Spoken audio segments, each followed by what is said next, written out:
Online জগতে ঢুকলে দেখা যায় হিজবুত তাওহীদের প্রচারণা। তারা দাবি করে বর্তমানে আমরা যারা মুসলিম, আমরা প্রকৃত মুসলিম নই।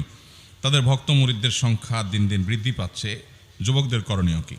দেখুন ভাই, ওনাদের সাথে বাংলাদেশের আলেমদের যদি আমরা রেশিও বের করি, 1%, অর্থাৎ শতকরা একজন আলেমও কি পাওয়া যাবে? একজন আলেমও কি পাওয়া যাবে যে হিজবুত তাওহীদ করে?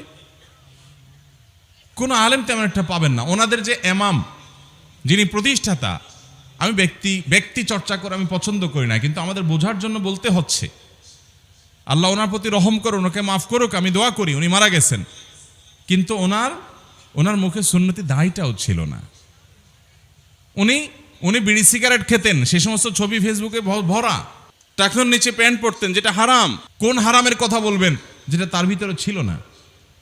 দিনের কিছুই ছিল না, কিন্তু উনি ইমাম।